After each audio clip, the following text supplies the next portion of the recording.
Bonjour à toutes et tous, je suis Élodie Bardot, fondatrice de la méthode Cohérence et vous écoutez Antinomique.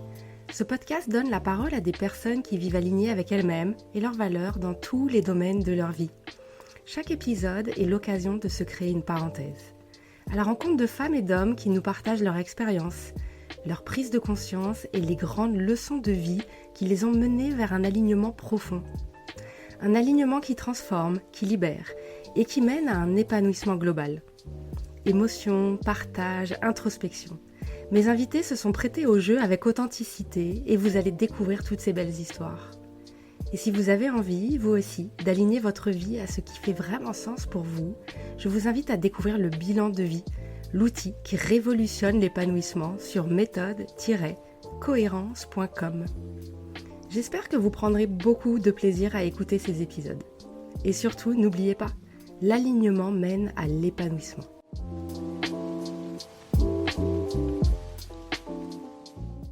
Bonjour à tous. Aujourd'hui, je reçois un invité profondément inspirant, Stéphane Toureau, apnéiste de haut niveau et vice-champion du monde en 2016. Il a 38 ans et il est né à Thonon-les-Bains.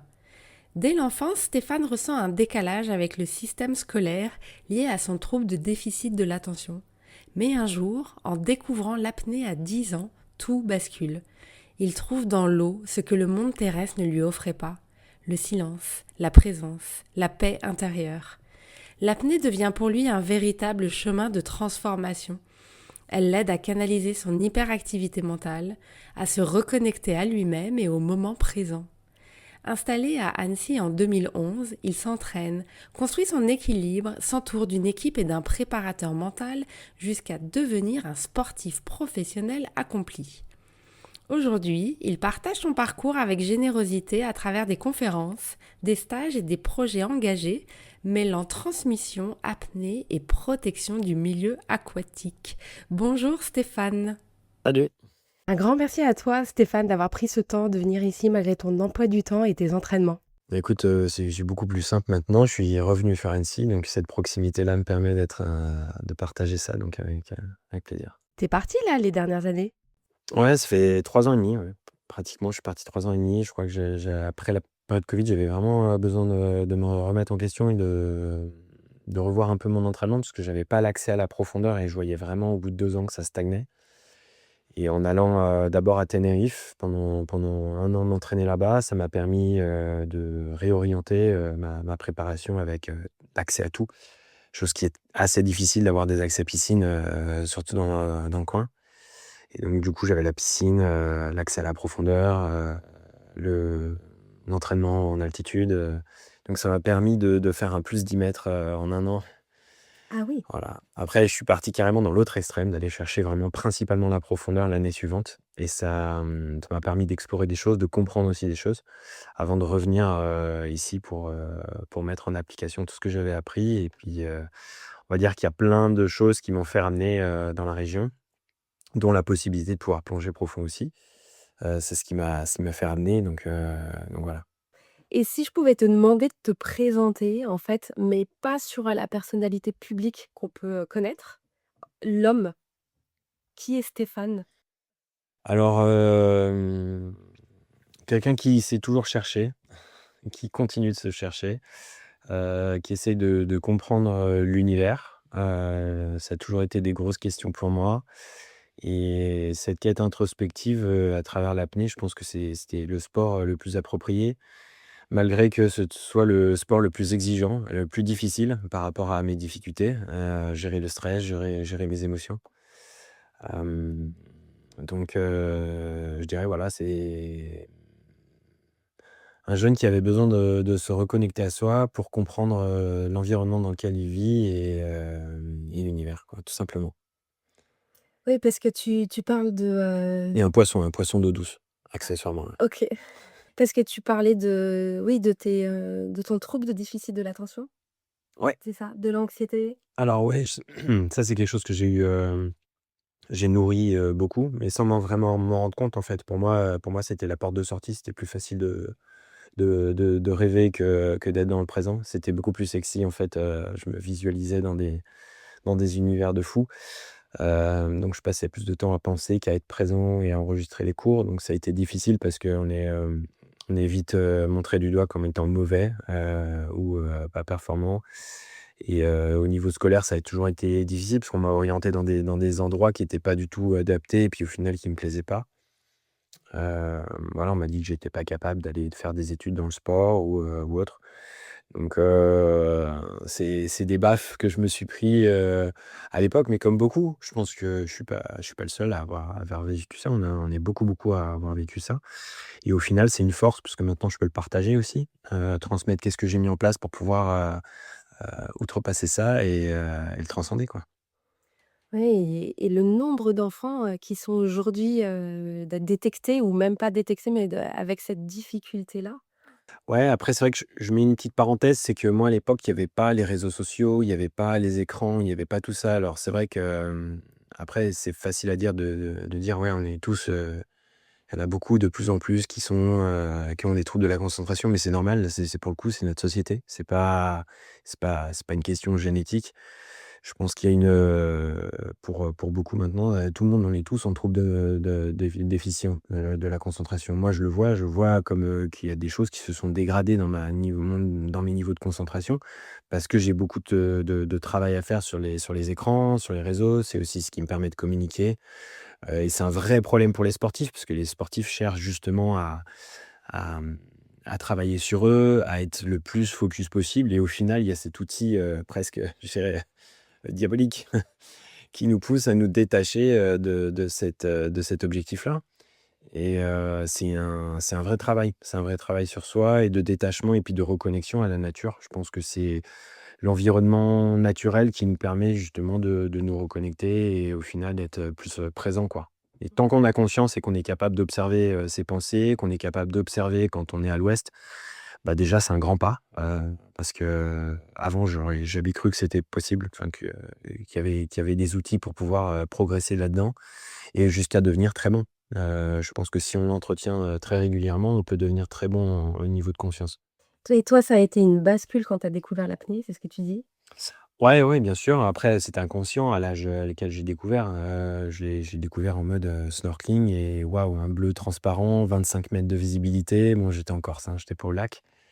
Avec mes parents, j'ai toujours, été en vacances au bord de la mer. J'ai de la chance d'avoir des parents qui m'ont emmené au bord de la mer, quand j'étais jeune et c'est ce qui m'a reconnecté à moi indirectement, mais je le savais pas. Parce que justement, quand on a que ses poumons et sa respiration pour, gérer son souffle, sous l'eau et je ressentais que j'avais vraiment un besoin d'y aller par mes propres moyens, de pas avoir de bouteille, même si j'en ai fait un peu.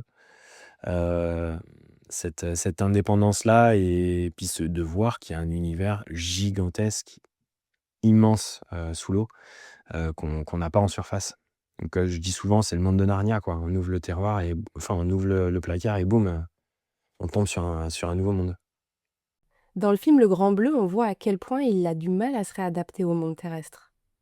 Ouais, alors, bon, évidemment, c'est un film romancé qui est voilà, je pense qu'ils ont poussé un peu l'extrême. Ouais.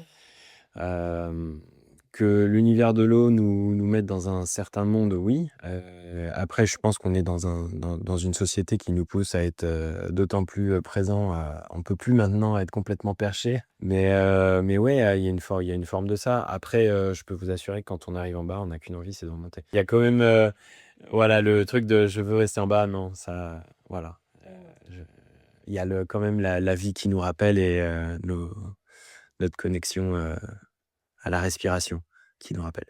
Oui et puis pour t'avoir vu en conférence, plusieurs fois, tu es quand même bien ancré et tu as les pieds, dans tes baskets comme on dit. Pas tant, hein. Pas tant? Alors peut-être parce que j'ai un niveau de critique, beaucoup plus exigeant maintenant. Parce Mmh. que forcément, plus on évolue, plus on est capable de voir nos défauts aussi.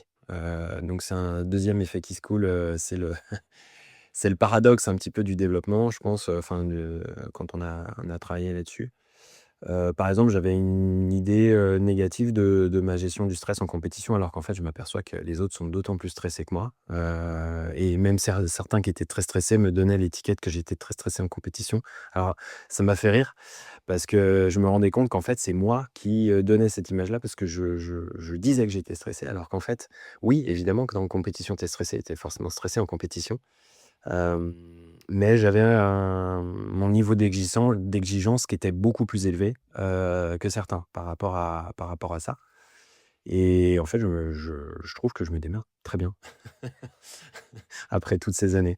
Donc, voilà, après, ça a été des remises en question, des compréhensions aussi sur comment je fonctionne au niveau de mon système, parce qu'il y a le physique aussi.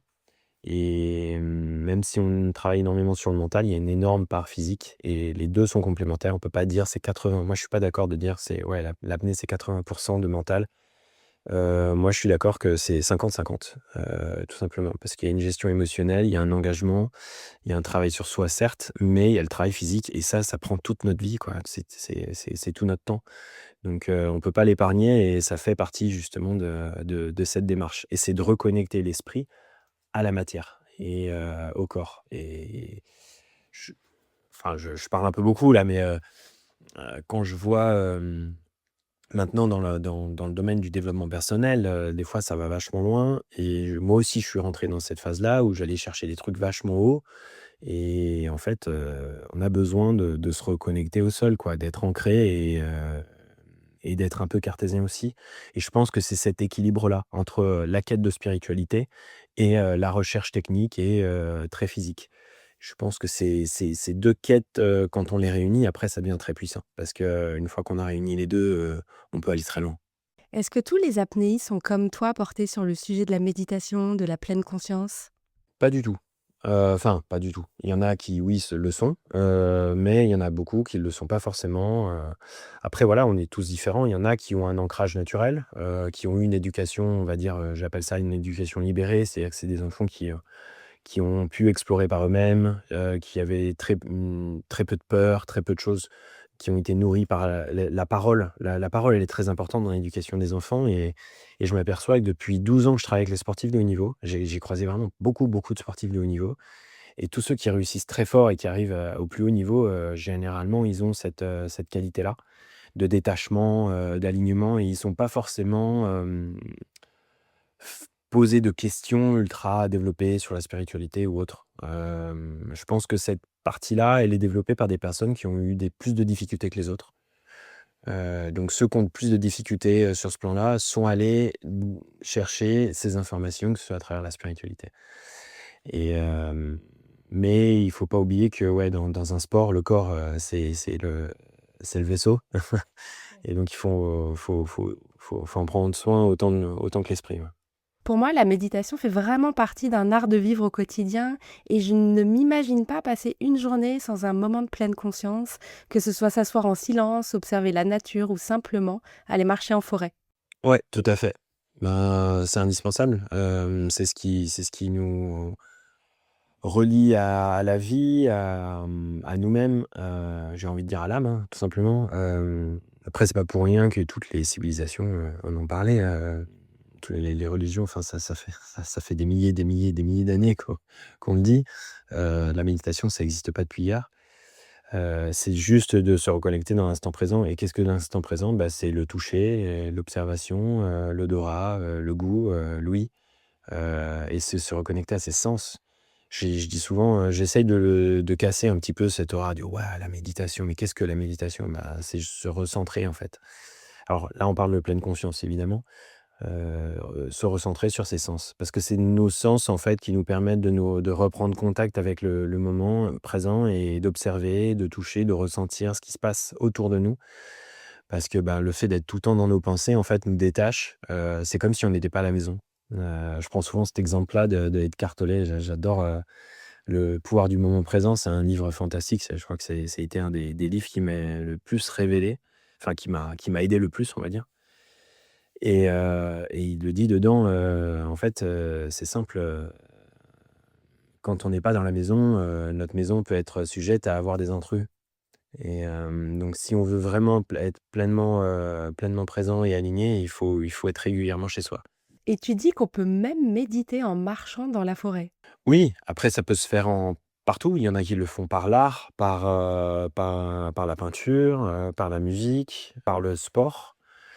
Par la danse, par toute activité artistique ou sportive. C'est ce qui nous permet justement de revenir. Après, La méditation en elle-même, la méditation pure telle qu'on l'entend, c'est-à-dire statique, avec, des pensées orientées ou, justement de la pleine conscience, tout simplement, et bah, ça, c'est l'exercice le plus difficile qui soit. Et moi, si je dois conseiller quelqu'un pour commencer la méditation, et ben, ne commencez pas par faire ça. On commence pas le ski par les pistes noires. Je pense qu'on commence doucement déjà par marcher exactement en conscience, d'essayer de ressentir les pas quand on va en forêt, de sentir les odeurs, de regarder ce qu'il y a autour de nous, de cuisiner si possible en conscience, de manger en conscience. La voiture, c'est un autre level, c'est presque avant la méditation parce qu'on est tellement dans un automatisme, c'est beaucoup plus difficile de garder la pleine conscience en voiture. Et puis après, il y a, puis enfin, ça provoque moins d'accidents aussi. Et puis bon, après, le stade d'après, c'est la pratique de la pure pleine conscience, ouais. Je pense que, par exemple, un pilote de Formule 1, peut être très, très bon au niveau de concentration, mais c'est de la haute vitesse. Par contre, voilà, je pense qu'ils ne sont pas habitués non plus à faire de la méditation complètement statique. Certains le pratiquent et tant mieux pour eux, parce que c'est un vrai complémentaire. C'est un vrai complément très puissant. Là, j'ai échangé avec des gendarmes, du GIGN. On a fait un stage, avec des gendarmes du GI. Ça a toujours été ma passion depuis que je suis gamin. J'ai failli rentrer en gendarmerie pour ça. Ah oui? Ouais, à l'époque. Et puis au final, c'est marrant, la vie, elle nous ramène, à nos premiers objectifs. Et je me suis retrouvé à côté des gendarmes du GIGN et puis à retrouver ce stage. Donc c'était un moment super sympa, on a bien, bien sympathisé. Et ils nous parlaient de ceux qui étaient en force opération recherche, enfin force observation recherche, donc qui ont des missions de prise d'information, ils ont tellement de sollicitations, ils sont tellement à droite à gauche, ils ont tellement de trucs à penser au même moment, qu'en fait, ils se trouvaient pas super conscients. Quand ils se retrouvent en méditation statique, bah, c'était très difficile pour eux. Ben, malgré tout, on peut dire, ouais, des agents secrets ou autres, ou des gens qui vont faire de la recherche, sont ultra conscients, ben, pas forcément. Et c'est intéressant de se dire qu'en fait, ben, quand on a l'habitude de le faire en mouvement, c'est pas pareil que d'être statique. Et je pense que les 2 sont ultra complémentaires et si on pratique la méditation statique et la méditation en mouvement, et ben, on lit quelque chose de très fort, ouais. D'accord. Et c'est ce que je recommande aussi, c'est de pas commencer par la position, du lotus. Voilà. Et il y a des clients qui ont très peur et qui disent: «Mais j'y arrive pas, mon cerveau ne s'arrête pas» et c'est le principe, c'est qu'il ne s'arrête pas. Je dis souvent, en fait, il faudrait qu'on soit pleinement présent tout le temps et ça suffirait. Ça suffirait à faire les choses juste et de manière intuitive. Et il y a un faible pourcentage qui devrait être, orienté sur, ben, nos objectifs, nos projets, nos rêves, mais pas trop. C'est comme l'alcool, en fait, faut pas en abuser. Mmh. Et après, il y a la planification, c'est autre chose. Mais la planification, ça dure pas longtemps. C'est-à-dire que faire un tableau, remplir nos objectifs, mettre des choses dans un calendrier, ça prend 10 minutes, quoi. Ça max 2 heures, mais ça devrait pas. Une fois qu'on a ça, après on peut se décontracter, en fait, et essayer de vivre dans le présent. Je pense que c'est le plus important, ouais. OK. Et comment t'es arrivé toi dans ce domaine-là, en fait, de la méditation, dans cette découverte et comment t'as compris que ça avait un impact sur ta vie professionnelle? Bah, l'arrivée en compétition, c'était en fait, il faut comprendre que la compétition sportive, il y en a qui sont contre, qui aiment pas la compétition, il y en a qui disent: «Ouais, mais» en fait, je pense qu'elle est pas comprise, elle est mal comprise, elle est mal jugée, la compétition. La compétition, c'est une espèce de c'est une forme de passage dans le niveau le plus exigeant qui soit pour arriver à gérer ses émotions. Je pense que il y a très, très peu de compétitions sans stress, en fait. Mais c'est justement là où on va évaluer notre capacité à les gérer. Je pense que c'est passionnant. Là, c'est sans fin pour le coup, parce qu'on peut toujours, toujours, toujours travailler. On aura toujours quelque chose à améliorer dans la gestion émotionnelle en compétition et c'est infini. Et je pense que ça a été le déclencheur parce que quand je me suis aperçu qu'au moment du départ, avant une compétition, j'étais à 120 pulsations, Je sentais le cœur qui tapait à travers la combinaison et je me disais: «Bon là, il y a du travail». Là, j'enlevais toutes mes distances, je divisais mes distances par 2 en compétition. J'ai bon là, ouais et puis en 2 ans, j'ai rencontré un préparateur mental qui est rentré en contact avec moi, et puis de ça, on a vite, enfin il m'a donné des pistes, il m'a fait comprendre des choses sur comment le travailler et comment améliorer ça, voilà. Après il y a d'autres choses aussi, hein, j'ai commencé à je me suis posé des questions, j'ai ouvert des bouquins, pour comprendre certaines choses et voilà, donc ça a été un travail qui était assez long, mais au final qui apporte ses fruits, ouais. Dans un documentaire, que j'ai vu, tu ça m'a vraiment interpellée par rapport à la préservation de l'environnement parce que tu es très engagée sur ça et tu faisais le lien entre le fait de se reconnecter à soi-même et de se reconnecter à la nature. Ouais, tout à fait. Alors moi, je suis un mauvais exemple parce que déjà, je suis athlète. Alors, je le dis tout de suite parce qu'évidemment, j'ai des voyages, j'ai des déplacements, donc j'ai un impact carbone comme tout le monde. Après, il y a des leviers sur lesquels, je peux travailler qui sont la nutrition. Il y a des choses qu'on peut améliorer, dans la vie de tous les jours pour avoir des leviers pour diminuer son impact. Mais, je pense qu'on peut pas proposer ou imposer aux gens l'environnement, la protection de l'environnement si on n'a pas fait un travail introspectif. Je suis catégorique là-dessus, certains me contrediront, c'est pas grave, mais je pars du principe que quand on n'a pas fait un travail introspectif, on peut pas travailler l'amour de son environnement. Il faut d'abord travailler l'amour de soi et je pense que ça, c'est un indispensable. Je vois trop de gens, mettre des actions en place, essayer de faire d'aider les autres, mais au final, ils travaillent pas sur soi ou ils le font pas pour eux. Ils se donnent pas les moyens d'être heureux eux-mêmes, vraiment complets à l'intérieur, pour pouvoir aider les autres. Alors il y en a qui le trouvent au travers de ça, au travers de la démarche, mais quand on a des casseroles, on peut pas expliquer aux gens, ce qu'ils doivent faire. Ça, c'est comme dans le soin, c'est comme dans le bien-être, c'est comme dans le médical.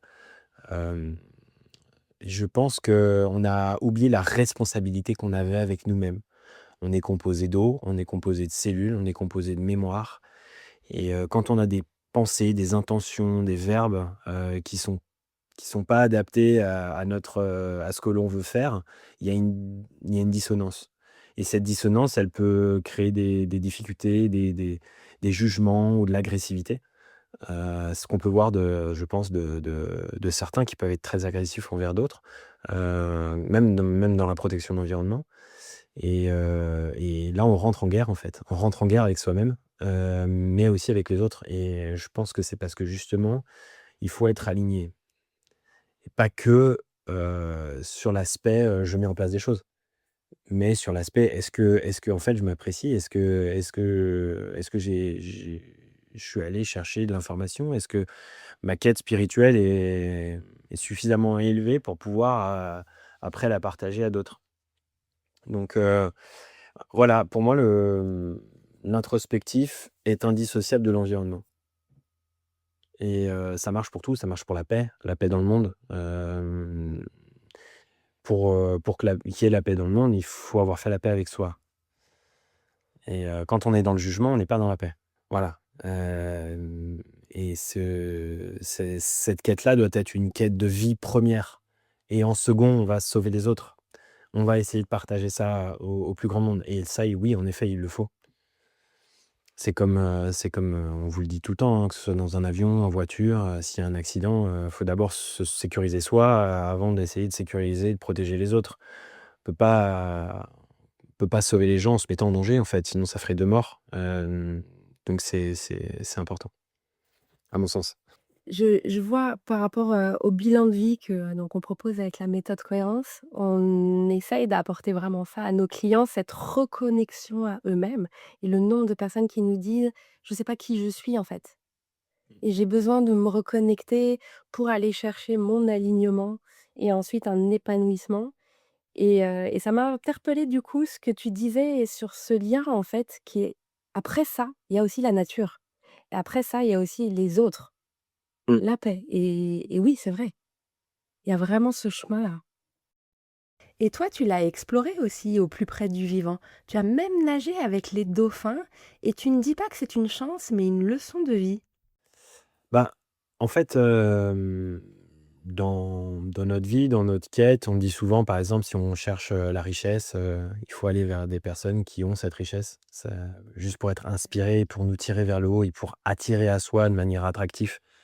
Par exemple, dans le sport de haut niveau, ben, aller côtoyer les grands champions, va nous tirer vers le haut, va nous pousser à peut-être mettre en place des démarches inconsciemment et c'est la même chose au niveau, humain, et au niveau animal. Je pense que dès qu'il y a, des mammifères, qui ont des qualités incroyables, de connexion, une intelligence de dingue, une communication, incroyable et une glisse dans l'eau unique au monde, une apnée stratosphérique là pour le coup, et ben, ça nous reconnecte à eux, et c'est marrant parce que moi quand j'étais tout petit, je dessinais des dauphins, mais tout le temps, tout le temps, tout le temps. C'était le premier truc que je dessinais, c'était les dauphins et je savais pas que j'allais être dans la plongée ou l'eau, hein, et l'apnée est arrivée après, donc il y avait peut-être une connexion, de base, je sais pas, et puis au final, bah, ils sont venus à moi, en 2016, ouais.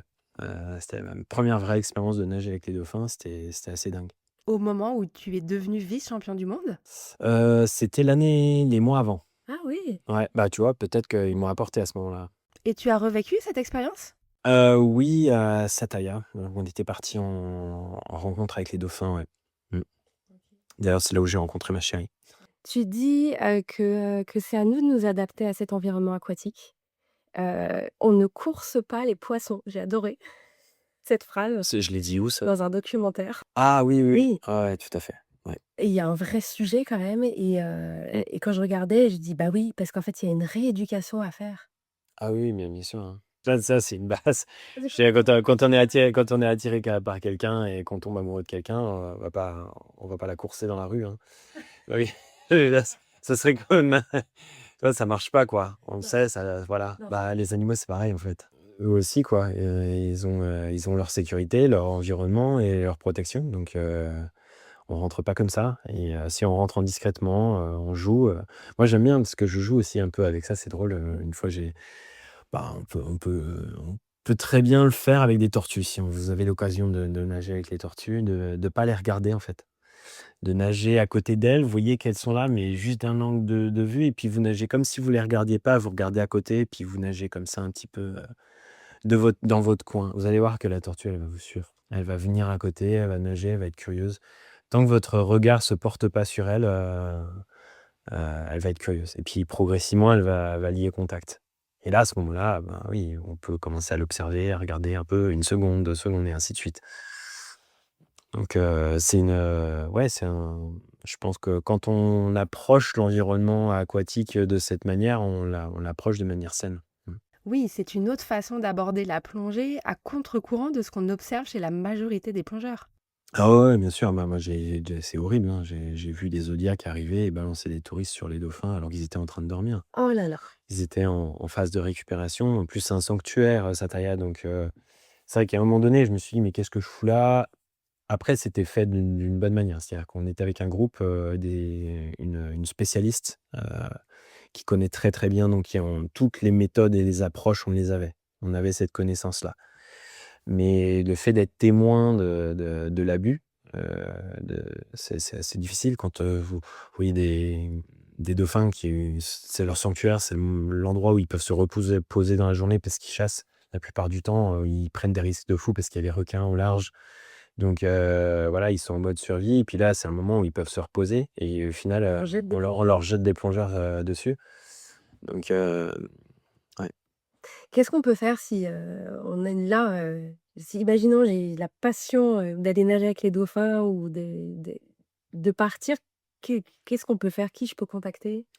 Bah, essayer de contacter des personnes qui sont spécialistes ou des scientifiques, qui ont, cette approche, on va dire un peu plus exclusive. Heu, des fois, il faut mettre le prix, c'est dur à dire, mais il faut mettre le prix, financier parce que pour éviter d'être dans la masse. En fait, ce qui m'inquiète moi plutôt, c'est justement d'avoir un prix qui est non pas c'est plus une question d'argent, c'est une question d'engagement en fait. C'est comme tout dans la préparation mentale, prep mentale, me faisait des tarifs en fonction des capacités financières de la personne.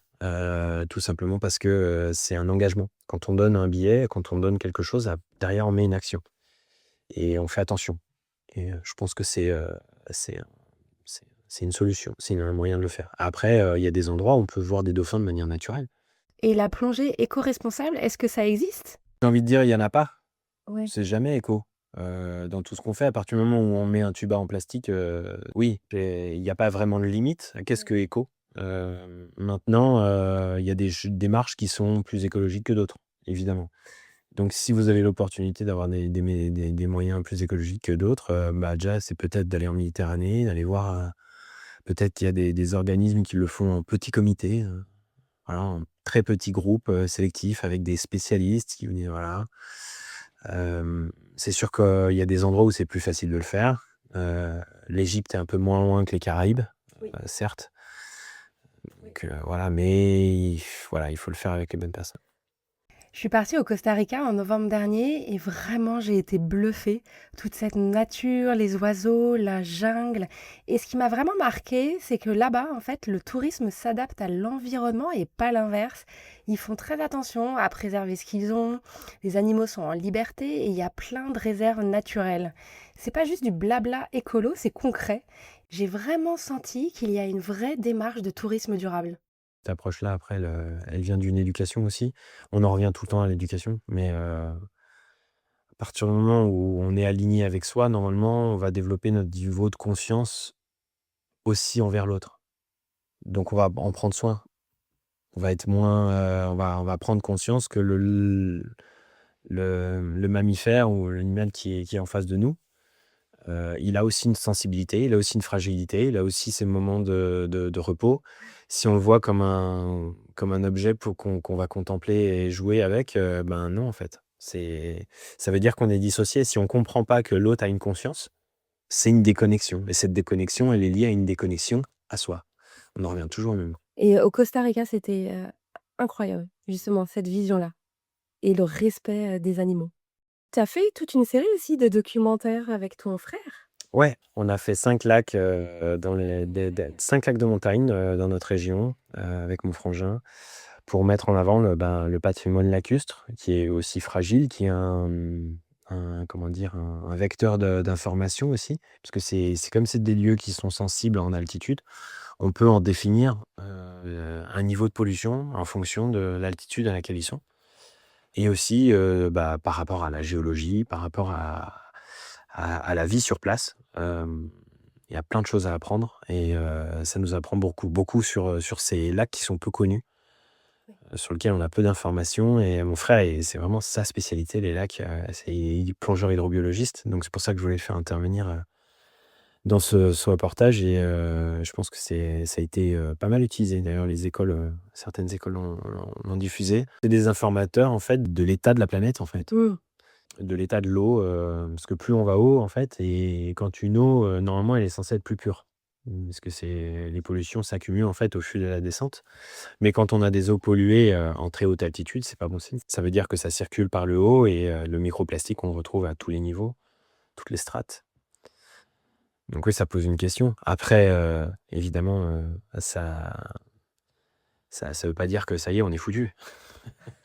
Mais c'est des vecteurs d'information, ouais.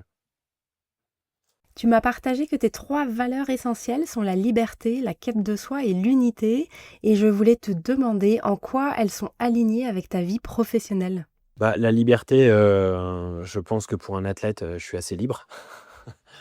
Je me gère à moi-même, même si j'aimerais bien avoir aussi, du monde autour de moi pour m'aider. Ça, c'est pas simple, surtout quand on n'a pas les budgets d'autres sports. Donc ça demande un engagement, total. Donc forcément, là, pour le coup, il y a un peu moins de liberté dans l'aspect communication, dans l'aspect, logistique, technique, déplacement. Mais pour le reste, je suis libre. J'ai la liberté de m'entraîner où je veux, de pouvoir, partir si j'ai envie, de pouvoir côtoyer les personnes que j'ai envie et ça c'est un luxe, mais que je me suis offert. Ça a été c'est voilà, j'ai travaillé très, très dur pour arriver jusque-là et des fois je devrais être, un peu plus gratifiant. J'en oublie des fois, j'oublie. Me dire, «Tiens là ce que tu as fait c'est quand même fou» et il faut te le rappeler, il faut te dire par où tu es passé et te dire, «Waouh». Apprécie ce moment-là parce que c'était pas donné. La quête de soi est infinie. Je pense que, c'est ce qui me tient maintenant. Il y en a beaucoup qui me disent encore, même des anciens apnéistes, champions, qui me disent: «Mais où tu vas trouver le jus pour continuer à performer?» Ben, et elle est là. C'est la quête de soi. C'est infini pour moi. Je m'éclate toujours autant dans l'entraînement, à sortir de ma zone de confort, à apprendre encore parce que c'est jamais fini et ça, c'est génial. Après, je pense que c'est une joie aussi à un certain moment, mais c'est devenu une joie aussi parce que je me suis pas peut-être, brûlé sur l'entraînement. Alors, j'ai fait des surentraînements, mais ça a pas duré longtemps. Après, j'ai eu des moments de break et au final, j'ai incorporé, des exercices ou des intensités progressivement, en fait, très progressivement. Ce qui fait que ça m'a permis de perdurer, de toujours kiffer ce que je faisais. Que je vois certains athlètes, certains, dans l'apnée, on les appelle des étoiles filantes. Donc ils sont arrivés, ils se sont cramés, très, très vite, dans la stratosphère, et puis au bout de 2 3 ans, ils ont arrêté. Donc c'est important de préserver ça. Mmh. Est-ce que le secret, ce serait de garder le plaisir dans tout ça? Ah bah oui, C'est bien ça, en sûr, fait. garder le plaisir. Je pense que peut être intéressant et je le vois maintenant parce que, oui, par exemple, il y a des nageurs de très bon niveau, jeunes, qui ont nagé très jeunes, qui ont des capacités incroyables, qui se rendent pas compte de l'apnée qu'ils ont, déjà de base et bah, quand ils en ont marre, hésitez pas à venir à l'apnée parce que c'est vachement plus cool et ça permet de perdurer, en fait, ils ont travaillé un socle incroyable qui est extrêmement exigeant, qui est, à mon sens, le sport le plus dur au monde, la natation. Sur le plan psycho, mental et physique et quand on transfère vers une activité vers l'apnée, on se retrouve avec des capacités incroyables, de base et avec quelque chose qui est beaucoup plus cool. On a beaucoup plus de récupération, des sensations aussi et je pense que quand on va vers du plus dur, vers le plus cool comme ça, après on kiffe encore plus ouais. Tu proposes des stages? Oui, alors, là, pour le moment, ils sont mis en stand-by parce que j'avais, 2-3 projets, mais il faut que je mette au clair 2-3 choses avant et puis il faut que je me focus sur l'entraînement. Donc je vais faire des stages, mais je vais les animer plutôt sur l'aspect, préparatoire et après, dans l'eau, maintenant je suis en partenariat avec, France Apnée, qui s'est créé, sur le lac, Léman. Thonon-Evian avec, Apnée Léman également, qui sont des écoles d'apnée sur le Léman et sur Annecy, ils ont aussi une, à Douin. Ils ont une place sur Annecy et en partenariat avec eux, l'idée ce serait justement de développer les stages. Donc je vais apporter toute la partie, respiration, préparatoire, technique, pour être bien dans l'eau et eux, ils vont les encadrer dans l'eau et puis, comme ça, je économise de l'énergie mais c'est une solution pour moi de pouvoir continuer à partager, et en gardant mon énergie pour l'entraînement aussi. Oui, donc s'il y a des personnes qui ont envie de s'initier à l'apnée ou d'aller plus loin, ils peuvent, Ah peuvent bah, les écoles d'apnée, il y en a plein. ouais. Il y en a plusieurs sur le lac d'Annecy, j'en ai plusieurs sur le lac Léman. Maintenant, c'est cool. On a ces outils-là qu'il y avait pas à Oui. l'époque. Heureusement, il y a d'autres passionnés qui sont voilà. J'ai initié, voilà, les 1ers, de façon à ce qu'ils puissent développer l'activité, les clubs et puis après de ça, il y a un BPGEPS qui s'est créé. Avant, il fallait passer le brevet d'état plongée, donc c'était très, très lourd, très compliqué. Puis maintenant, ils ont fait un BPGEPS, pour l'apnée, donc voilà, ça a changé les choses et ça a permis, de la professionnalisation en dehors des clubs associatifs pour pouvoir, bah, former toute cette nouvelle génération d'apnéistes qui maintenant deviennent une vraie belle communauté, quoi. L'apnée est accessible à tous, c'est un des outils exceptionnels pour apprendre la respiration donc même si on n'est pas sportif, qu'on n'a pas, c'est pas un sport élitiste, bien au contraire, on croit ça parce que généralement on voit des images à chaque fois avec des champions à la télé, mais je vous rassure, la médiatisation, elle est pas forcément orientée sur le sport santé par rapport à l'apnée, mais elle devrait. parce que c'est un sport qui apporte tellement sur le plan psychique, mental, gestion émotionnelle, troubles de l'anxiété, choc post-traumatique. Il y a des effets exceptionnels qu'apporte l'apnée et je pense qu'il y a beaucoup, beaucoup de personnes y gagneraient, ouais, à pratiquer. Il y a des écoles, allez-y, foncez, voilà. Par contre, c'est comme tout, hein, on peut aller à Decathlon, acheter des mousquetons, des harnais et puis s'envoyer sur une paroi, mais c'est dangereux. La base, l'apnée n'est pas dangereuse si elle est encadrée et en école, voilà. L'apnée ne se pratique pas seule, elle ne se pratique pas, dans son coin et c'est important d'aller prendre des cours avec des instructeurs et là, à ce moment-là, elle devient très, très safe. Ouais. Et je pense à toutes ces personnes que je connais, que j'accompagne ou moi-même je suis concernée avec cette hyperactivité mentale.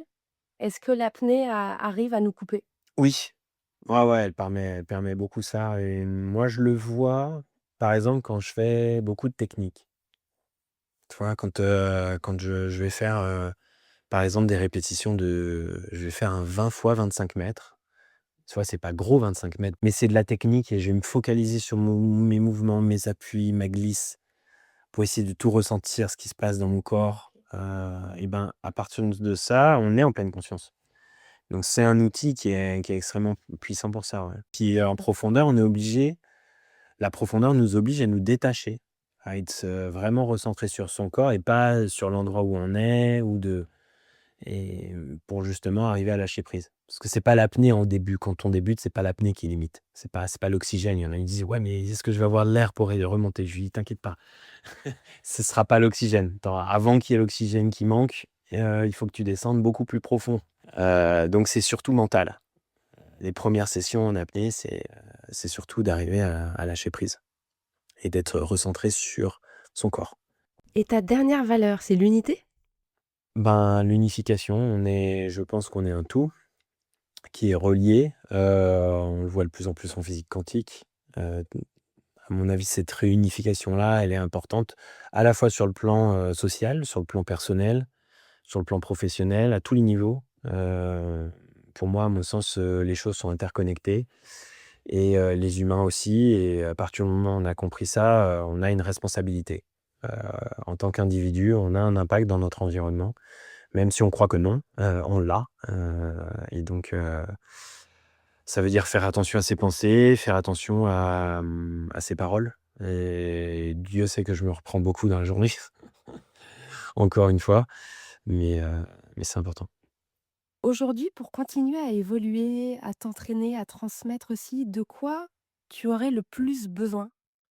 Ben, actuellement, je dirais 2 choses, ça peut être, des partenariats, parce que là, j'ai quelques beaux projets en cours, je peux pas en dire plus, mais des projets documentaires, peut-être un projet record, voilà, donc s'il y en a qui sont intéressés pour suivre l'aventure, ce sera un grand plaisir et j'interviens également, en entreprise, donc sur la gestion émotionnelle, sur, l'intuitivité, adaptabilité, transfert du travail introspectif, vers le collectif.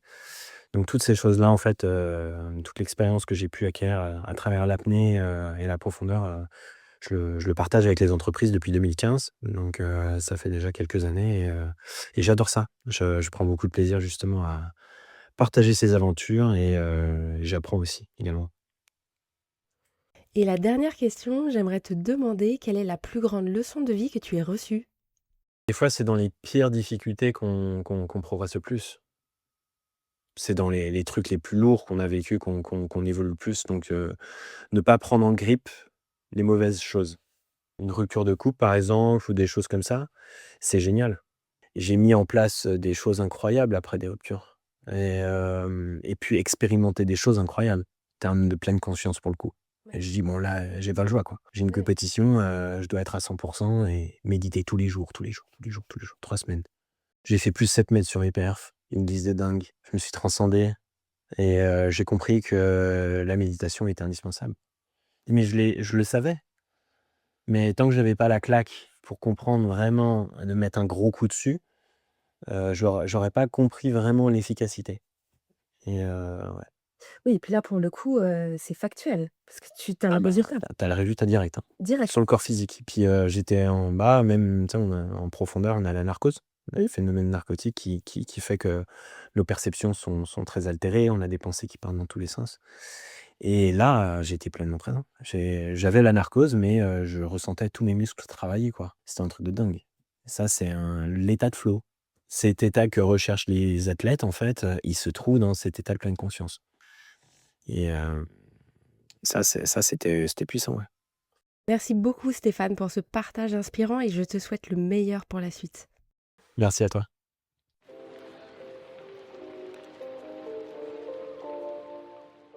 Merci infiniment d'avoir écouté cet épisode. J'espère qu'il vous a inspiré autant qu'il m'a touché. Pour en savoir plus sur ce podcast, sur mes invités ou sur le bilan de vie, rendez-vous sur méthode-cohérence.com. Et si vous connaissez des personnes qui vivent pleinement alignées avec elles-mêmes et que vous aimeriez entendre ici, je serais ravie de recevoir vos suggestions.